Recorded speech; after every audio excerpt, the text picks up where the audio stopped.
Bonjour à tous, ici Olivier Dulac pour une nouvelle vidéo. On vient de trouver un match, c'est notre premier match en gold or, au niveau du ladder, contre des hommes lézards. On est à 1430 points. L'adversaire nous dit qu'il est prêt. On a pile un sorcier, je pense qu'il a même pas hésité. Et on va dire qu'on est prêt. J'ai même pas regardé ses compétences, on va voir un peu ce qu'il a. Normalement on est censé avoir un match-up correct, on espère juste qu'il n'y a pas trop de tacle, pas trop de tournois. On va démarrer en défense. Ah, tata. Alors c'est vrai qu'on... Hop là. Alors, je regarde un peu ce qu'il y a en face. On a eu un peu de dégâts ces derniers matchs. Donc là, c'est vrai qu'on va jouer avec une équipe avec qui est un peu remodelée. C'est ça qui est bien avec les elfes, c'est que vous n'avez pas forcément beaucoup de choix de management à faire. Parce qu'en fait, vu que vos joueurs meurent, bah du coup, vous les gardez pas pour la suite, quoi.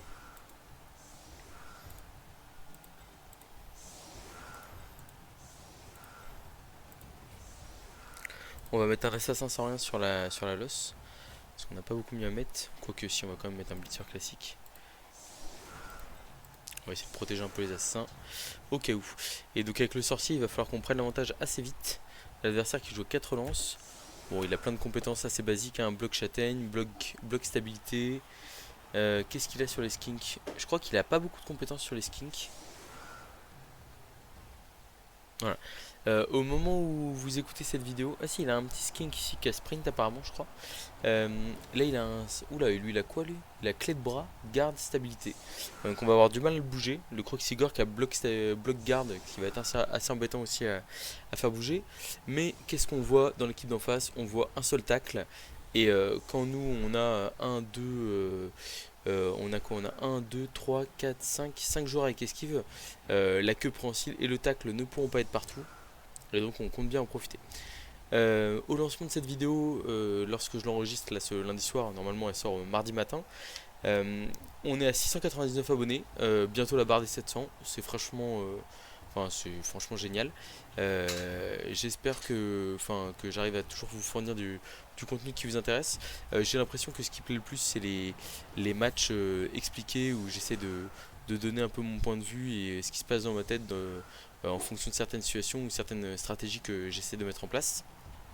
Là normalement on est sur un match-up lézard elfe noir qui est assez classique, hein, dans la méta tournoi notamment, qui globalement je trouve est à l'avantage de l'elfe, parce qu'en fait l'agilité que vous avez vous permet de pas vous faire trop frapper, et en fait bah, c'est bien beau d'avoir 6 force 4 mais si vous avez qu'un seul blitz par tour, vous pourrez pas forcément énormément le rentabiliser. L'adversaire il est à 11 contre nous. Et sur les 11 joueurs, il a quand même 4 skinks, dont 2 caméléons d'ailleurs, c'est un peu surprenant. Donc on espère que notre blitzer Tech Châtaigne va réussir à faire la différence. On a notre kicker qui s'est fait tuer au match d'avant. L'équipe a 14 victoires, je crois. Non, peut-être pas 14 victoires, mais 13 victoires, un match nul, une défaite. On a un coup d'envoi très profond qui nous permet d'être tranquille sur la capacité de réception du skin caméléon. Une prière de Neufel. J'ai un joueur qui gagne la compétence solitaire, qui gagne la compétence châtaigne pour le match. C'est plutôt pas mal ça. On va donner ça à un blitzer bloc esquive, un qui va pas se faire taper au premier tour si possible. Et donc là on a 2 châtaignes, donc potentiellement on va avoir de quoi taper un peu. J'ai l'impression qu'il n'y a pas eu de rebond de balle. Bon, c'est pas grave. Voilà. Et en fait, ce qui est pas mal aussi pour les elfes, c'est que là où certains peuvent souffrir contre les équipes lourdes, ce qui nous met plutôt bien avec les elfes notamment, c'est que bah, on a armure 9+, donc on est un peu plus résistant que les autres. Et même s'il y a des armures qui craquent ou des choses comme ça. Ouh, le double crâne du Croxy. Heureusement qu'il a 4 lances. Ouais, je suis pas étonné qu'il relance directement. Mais bon, c'est une situation où si la relance craque, on envoie toute l'équipe on envoie toute l'équipe à l'abordage, et ça peut vite mal tourner. Je profite du début de la vidéo parce que je sais que tout le monde ne regarde pas forcément tout avec attention, ou genre si le match est plié, forcément c'est un peu moins intéressant. Oh là, et bah dis donc, il jette pas mal de relances directement. Donc je profite de la vidéo pour vous faire une grosse annonce, une belle annonce pour la chaîne. On a lundi prochain, donc on sera lundi 24 juillet. Le soir, il y aura probablement un live, enfin il y aura un Twitch en tout cas de Andy Davo, qui est le plus gros youtubeur et streamer de Blood Bowl, qui joue sur Fumble, Blood Bowl 3, un peu tous les supports, qui est aussi un excellent joueur sur plateau. Et donc on va le rencontrer, on va faire un petit show match, on va s'affronter avec nos équipes Coupe du Monde sur Fumble. Probablement on va commenter le match et ensuite, enfin on va jouer le match en étant ensemble sur Discord. Et puis après on ira, on jouera le match, on débriefera le match derrière sur les petites erreurs, les petites choses qu'on fait que le match a basculé. Et donc je vais essayer de faire le match en live. Faut que je réessaye sur YouTube, voir comment ça marche. Et puis on verra si ça marche ou pas quoi.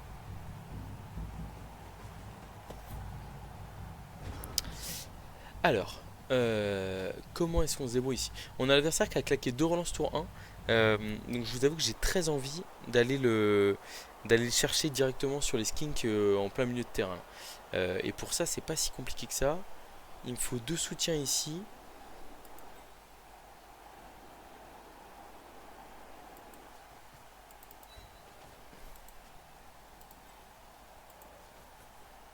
Et il faut annuler le soutien de l'autre côté. Alors il n'y a pas de tacle ici. Donc j'ai presque envie de faire le 2. On va faire la première esquive, voir ce qui se passe. Parce que là si on fait ça, le point c'est que je... Bon voilà, on va juste mettre un soutien ici, ça évite à notre furie de se faire taper derrière. On a un pot, c'est pas mal. Et on va suivre bien entendu. Et donc là on a une petite esquive de plus. Et on peut aller coller le porteur de balle. On va aller au milieu de terrain pour se bagarrer. On l'aurait relancé si on l'avait raté. On va utiliser notre chère compétence tacle. Et on va aller coller du skink.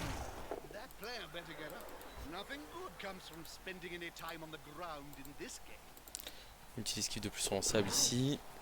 C'est facile. Une première esquive de plus sur sable ici. Et donc voilà. Et là en fait en quelques jets de dés pas très compliqués, on a déjà mis une énorme pression sur le porteur de balle. Là ici on va je pense rester au contact du Saurus. Parce que même si la bloc châtaigne, en fait on a que l'esquive. Après on a une petite esquive 3+ ici qui nous met bien. Je pense qu'on va la faire dans tous les cas. Je suis hésitant aussi avec les 3 quarts là. On va esquiver à la 3+ après. On va faire une première esquive 3+ ici. C'est réussi, on va en rester là.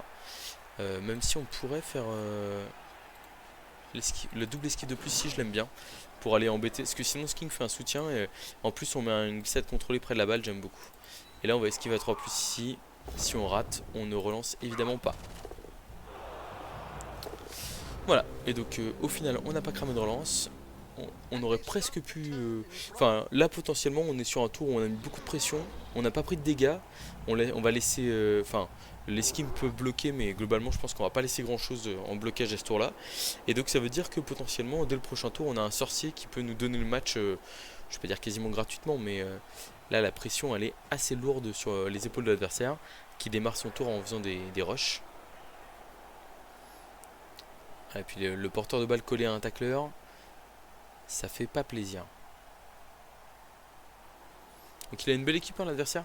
Normalement, je pense que là, de toute façon, à partir de maintenant, je vais essayer d'enregistrer le maximum de parties. Hier, j'ai fait 2 matchs contre des orques noirs qui ont concédé à la mi-temps quasiment à chaque fois après s'être fait contrer. Parce qu'en fait, le niveau de jeu est quand même vraiment pas mal. Le système de ladder, il a ses défauts, notamment le fait que quand on monte dans le ladder, on a un peu plus de mal à trouver des matchs. Et puis il y a aussi le fait que... Alors il blitz la furie, tiens, c'est intéressant. Non mais là on voit l'équipe, elle est très très bien montée en face, très intéressante. Ouf, j'ai eu peur pour notre furie lutte arrachable.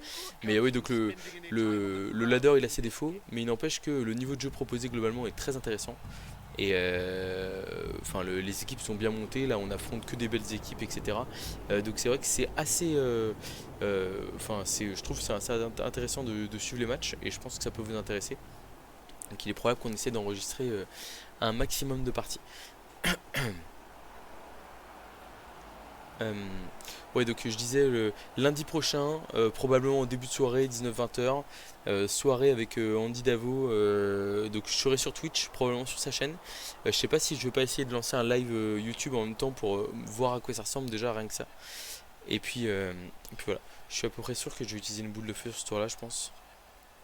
Quoique j'attends de voir si le porteur réussit son esquive ou pas. Qu'est-ce qu'il fait? Ah, j'hésite sur le sorcier. Oh là là, oui, je pense qu'il va faire des blocages, hein. Mais du coup, là, il y a 3-4 skinks, etc. Enfin, c'est un peu le.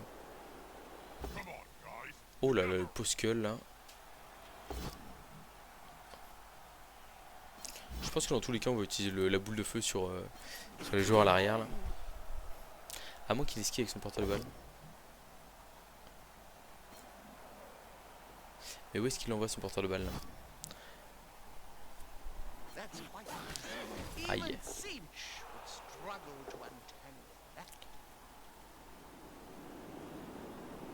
S'il laisse son porteur de balle là, j'utilise ma boule de feu. S'il bouge, si je l'utilise ma boule de feu, s'il le bouge par contre, ok. Donc là on a la furie qui est stun. Là on a 4 skinks, voilà, on a les 4 skinks adverses qui sont touchés. Autant dire que ma pauvre furie, je l'envoie au sacrifice sans hésiter une demi-seconde. Les 4 skinks touchés par une boule de feu, bon autant dire qu'il n'y a absolument pas d'hésitation là-dessus.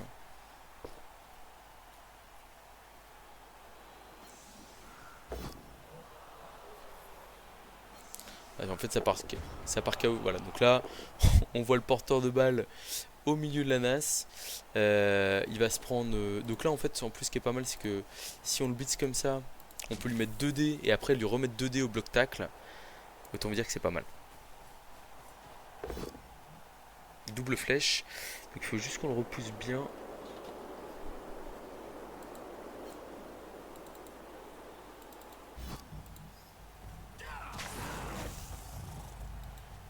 Alors, typiquement pas comme ça parce que là, on a qu'un dé derrière. Après, on va pouvoir peut-être se débarrasser du. On aurait dû relever nos joueurs avant, ça c'est les premiers réflexes à avoir. J'ai envie de mettre des petits coups de poignard là.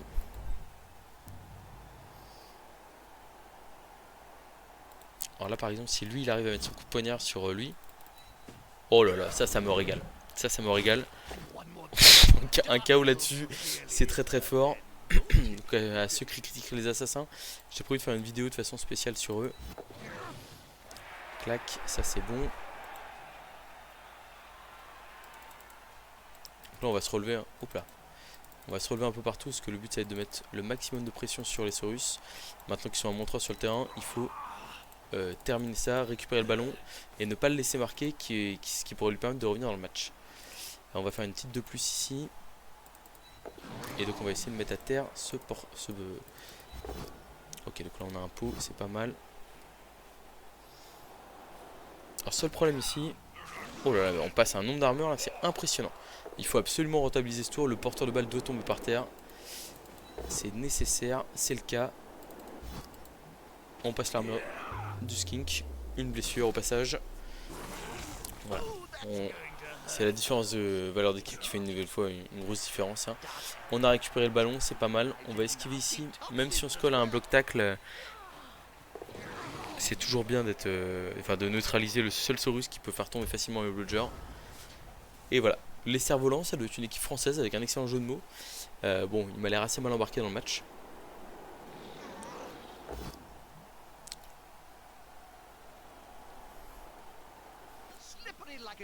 Voilà. Et donc là, on va s'écarter gentiment pour éviter de se faire retaper le porteur de balle. C'est l'avantage d'avoir des glissades contrôlées un peu de partout. Là, on a un très gros intérêt à tenter de ball contrôler coûte que coûte jusqu'au tour 8. Vous l'aurez compris, on est en large supériorité numérique et en plus, les KO, si on leur laisse qu'une seule chance de revenir, c'est pas pareil que si on leur laisse 2 chances. Donc, on va probablement tout tenter pour ball contrôle.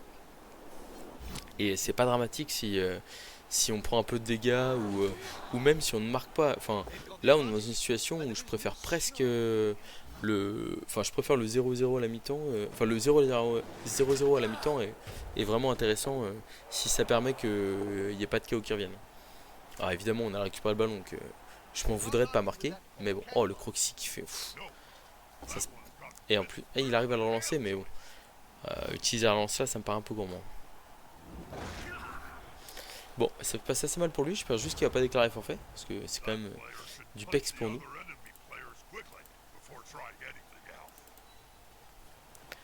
On a un bloc 2D de la Fury ici, 2D, 2D. Si utilise stabilité, on a encore 2D, c'est pas grave. On a re 2D, on n'arrive pas à faire tomber.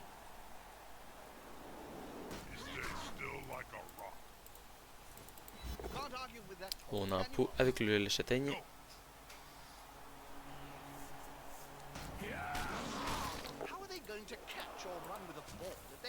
C'est un peu risqué de... Ouais, on va pas... En quoi qu'on a deux relances, mais on est sur 3. Moi j'ai envie de buter avec la châtaigne quand même, histoire de faire monter un peu la pression sur l'adversaire. Ah, il reste plus qu'un sking sur le terrain, hein, pour vous donner une idée du massacre actuel.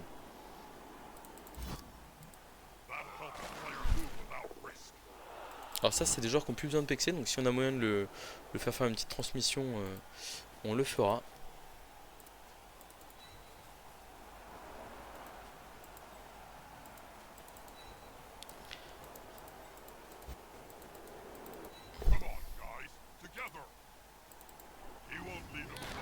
Bon, on est en train de taper très fort, hein. Là, de toute façon, en fait, on l'a déjà dit plusieurs fois, hein, mais la valeur d'équipe qu'on arrive à manager nous donne un gros avantage. Là, notre équipe vaut pas 150 000 de moins que l'équipe en face. Vraiment, c'est pas réaliste. On aurait pu ne pas laisser à mon jeu Croxigore, mais comme il a bloc, je sais qu'il y a de grandes chances qu'il blitz avec, et j'ai pas envie qu'il vienne me taper une Fury ou un joueur important. Donc je préfère qu'il tape tranquillement en 3/4. On a l'argent pour leur payer au pire s'ils nous le tuent. Et puis ça évite aussi qu'ils reviennent dans le jeu, ce qui nous intéresse grandement. Là on va probablement essayer d'aller à la chasse au dernier skink. Mais c'est vrai que, je vais pas dire que le match est joué, mais le match est très bien embarqué pour nous, quoi.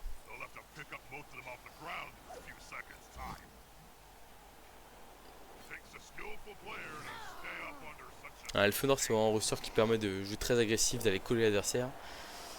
Et bah voilà, dès qu'il y a un raté ou dès qu'on a un sorcier qui fonctionne ou quelque chose comme ça, putain, le Croxigore il est nul. Bon, j'ai pas passé l'armure, mais bon. Alors on va essayer petit coup de poignard à l'ancienne là. Là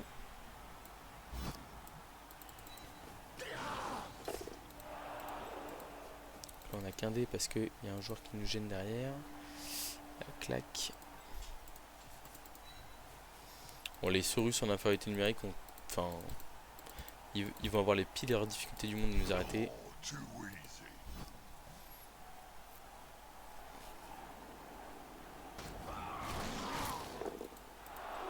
On n'est pas loin de passer l'armure sur ce bloc.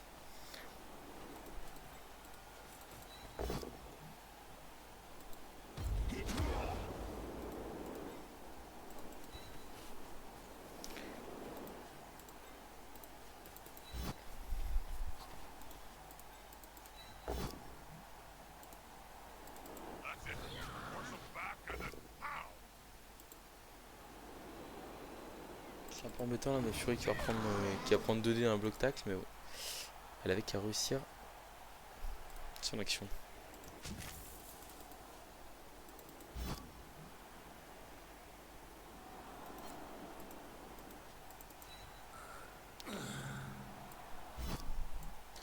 C'est un petit coup de poignard pour le plaisir. Ça ne passe pas. C'est un peu gourmand celui-là. Ok, bon, c'était pas le tour le plus pertinent que je fais là. Ça on le dit souvent, hein, et bah, la preuve pour moi aussi. Quand vous prenez l'avantage dans un match, que ce soit physiquement ou avec le ballon, un truc comme ça, c'est pas une raison pour se déconcentrer parce qu'en fait, c'est pas parce que vous avez deux joueurs de plus que l'adversaire que. Enfin, si vous les placez mal, ces deux joueurs parce que vous êtes en mode je suis le meilleur, je vais gagner le match, bah derrière, clairement, c'est la meilleure moyen de se rater. Donc, je reconnais, ça c'est ma cible.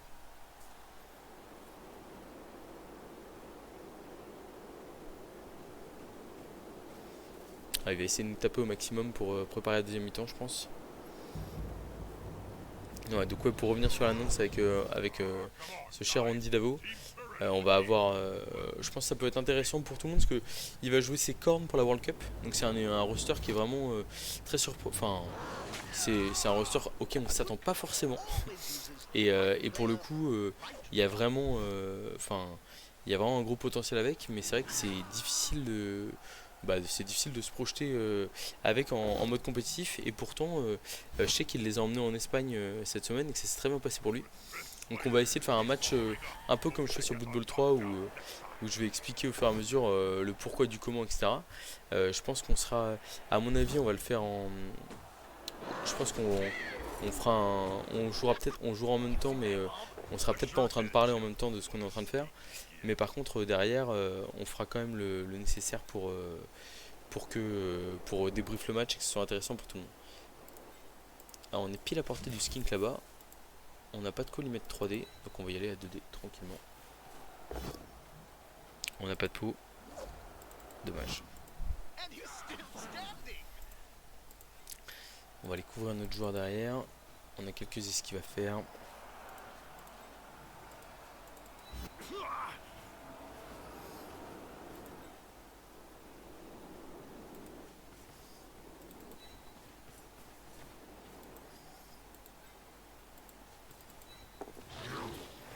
Ouais, je voudrais juste pas. Je pense qu'il faudra bien qu'on ait une esquive de 3 quarts en fin de tour là. On essaiera d'aller se coller au Croxigore parce qu'on veut vraiment pas qu'il aille se coller au porteur le balle ou des choses comme ça.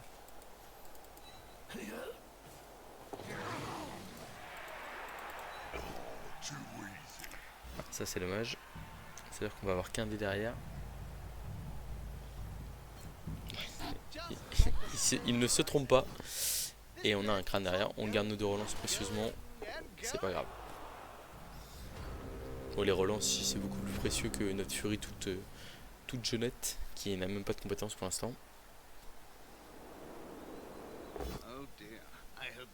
Voilà, on va se faire taper un peu l'assassin par. On a bloqué esquive, mais lui il attaque.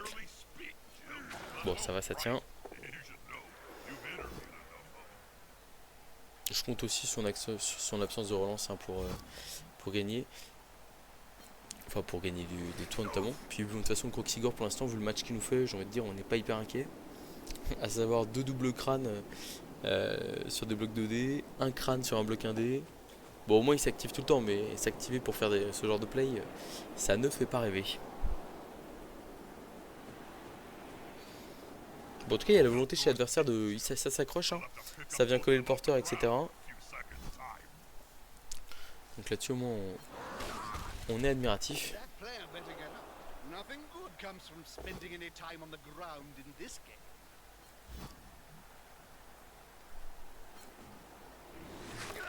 Ouais, les Saurus qui mettent une grosse pression.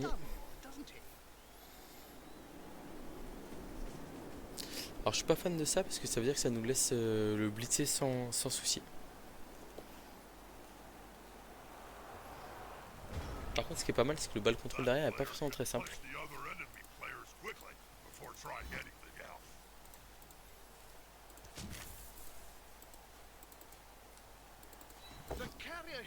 On a un pot, ça c'est très très bien pour nous. La châtaigne qui permet de passer l'armure. Et une armure passée c'est toujours extrêmement bien.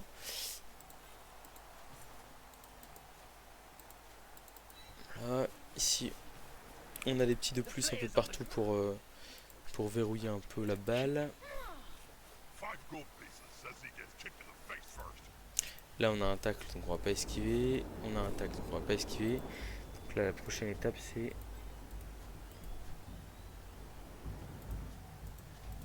peut-être si on va se relever au contact de Saurus pour forcer au moins un à taper. Et là le lutteur il va se mettre ici pour gêner l'adversaire. On relancera si on rate. Hein, lui on le laisse là. Là on a une 2 plus pour aller coller Croxigore dans le dos. Qui est plutôt pas mal. On l'a raté, je pense qu'on va la relancer, on est tour 6. Là on a bloqué.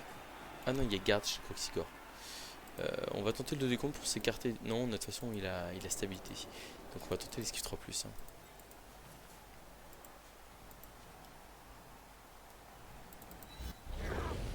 C'est réussi. On va aller se cacher là-bas dans le dos de la furie.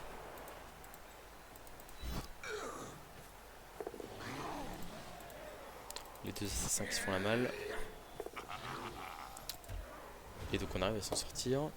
On est tour 7. Il faut encore qu'on tienne un tour de ball control. Hein. Je vous l'ai dit, on va essayer de marquer tour 8 sans trop jeter de dés, parce qu'on a envie que ces 3 KO aient le moins de tentatives possible pour revenir. Parce que sans les skinks, c'est beaucoup de mobilité en moins. En fait, les skinks sont fragiles, mais ils apportent leur 8 de mouvement pour fermer des options et venir en masse en safety ou mettre de la pression sur la balle. C'est vrai que si on pouvait avoir un ou deux skins qui restent KO, voire même ce Saurus, on ne se plaindrait pas. Oh, on a vraiment eu un tour de cochon sur le sorcier, plus derrière l'utilisation de. Enfin, je crois qu'on passe 2 armures de Saurus dans le tour, enfin, on fait un KO, un stun, enfin, c'est très très solide. Et du coup, bah, là, en supériorité numérique avec Zelfenor, faut éviter de trop se déconcentrer, c'est-à-dire que là, ce qu'on veut éviter au maximum, c'est la 3 plus de Croxigore. Il a peut-être fait une esquive de Saurus pour une Taple Porter, c'est probablement la meilleure option ici. Après, comme on a glissade contrôlée, dans tous les cas, la balle va rebondir. Même s'il réussit l'esquive, qui réussit à faire tomber le porteur de balle, la balle va retomber dans des zones qui nous intéressent, donc en soi, on n'est pas en danger.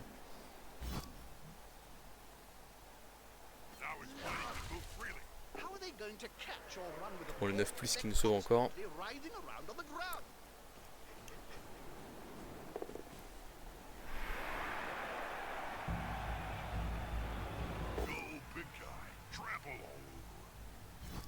Bon, le Croxigore qui continue son match quelconque. Je reste collé à lui sans hésiter une demi-seconde. Là, vraiment, on n'a pas peur de lui. Alors ici, le problème, c'est que le Saurus qui vient se coller à une porteur de balle a stabilité et bloc. Donc on va le buter avec un lutteur. Bon, on a fait peau, mais bon, vaut mieux pas prendre de risques.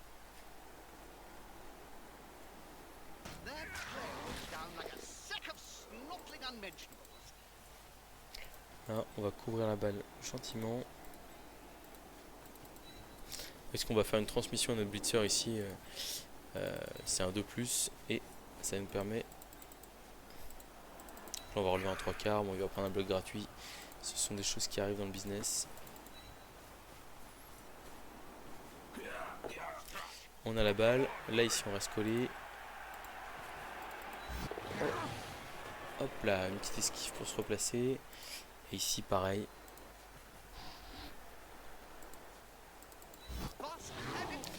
Bon, on est bien replacé, on a une relance pour le tour 8 pour pouvoir ball contrôler encore un tour.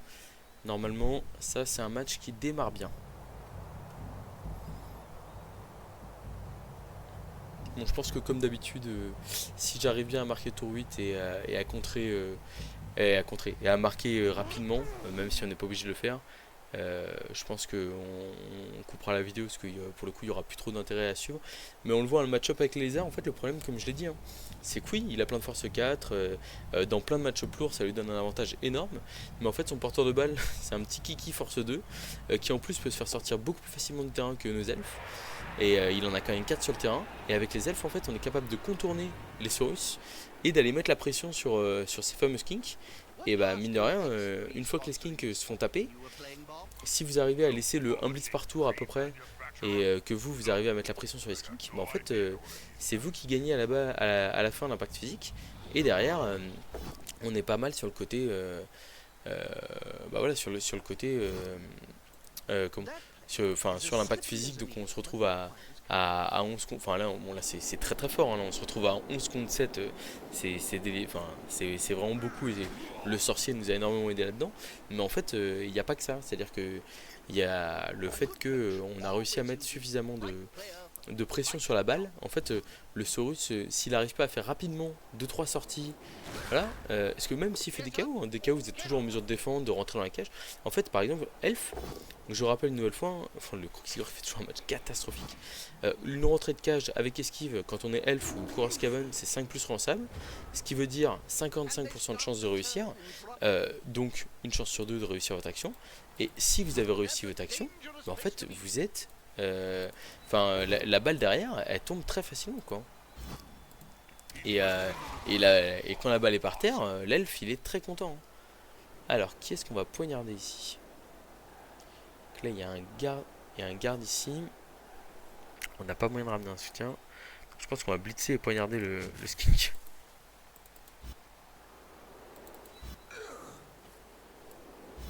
coup, toujours le petit blitz au poignard. Quand vous êtes en fin de drive, ça fait pas de mal. Mais bon, cette fois-ci, ça n'a pas suffi.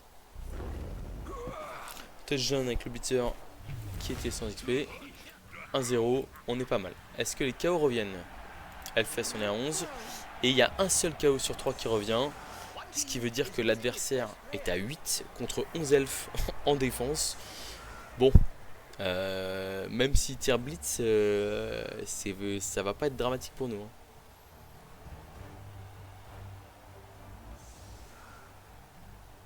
Voilà, donc save the date. 24 juillet, lundi prochain. Match contre Andy Davo. Ça sera du fumble, mais ça sera du décrit tour par tour. Je pense que le mieux, à mon avis, c'est que j'enregistre la vidéo de ce que je suis en train de faire, parce que ce sera un match assez intéressant contre du corn, etc. Enfin, je vois vraiment beaucoup d'intérêt à la vidéo pour tout le monde. Et par contre, derrière, comment on aura la possibilité d'aller débrief le match. Je pense que je serai aussi en même temps sur le stream de Andy Davo. Donc du coup, il ne faudra pas hésiter à y aller. Je vous mettrai l'adresse du lien en description. Mais pour le coup, je pense que ça peut vraiment être intéressant pour tout le monde de suivre ça. Ici, on va prendre la balle avec un blitzer quelconque. Comme là, les blitzers, ils sont déjà bloqués esquive 7 contrôlé. Je veux pas plus d'eux. Je veux pas les faire pexer plus que ça. Donc autant vous dire que j'en reste là pour le moment. On essaiera presque de faire une passe à l'autre. On a neutralisé le plus. Enfin là, s'il tire un blitz, il peut même pas l'utiliser avec un Saurus. Autant vous dire que bon, je suis assez confiant. On va blitzer à droite là, et après essayer d'aller mettre son Saurus en touche.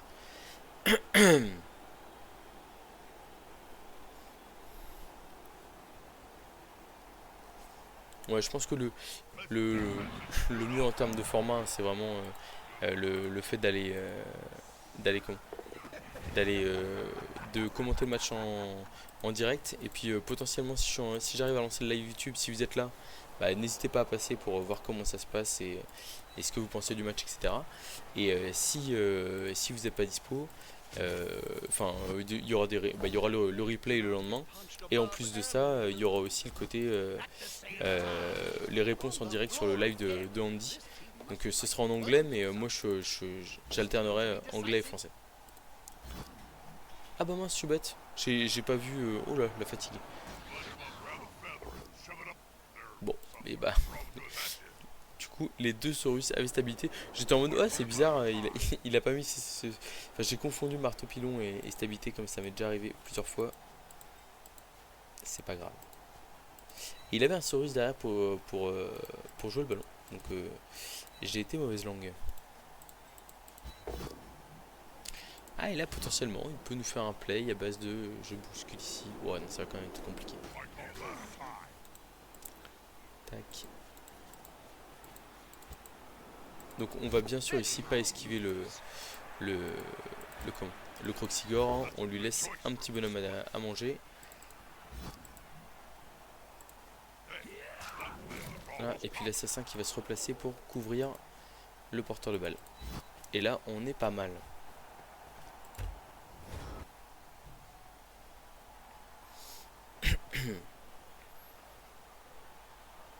On est un peu embêtant ce sur stabilité là. On aurait dû s'en débarrasser. Surtout qu'on a fait pause sur le premier bloc, mais bon, tant pis. Bon, et l'adversaire qui va avoir le plus grand mal à nous arrêter. Enfin, il a pas la vitesse, il a plus d'effectifs. Qu'est-ce qu'il a voulu aller taper le porteur de balle, je crois? Non. Qu'est-ce qu'il a voulu taper? Et en plus, il part KO. Et on nous dit pas qu'il a blessé. Bon, bah là, c'est un peu un craquage de l'adversaire.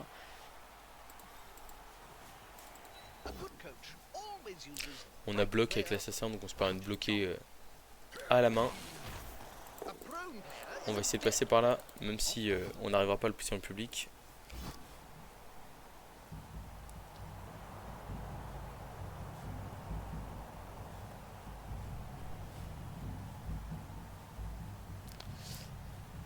Ah.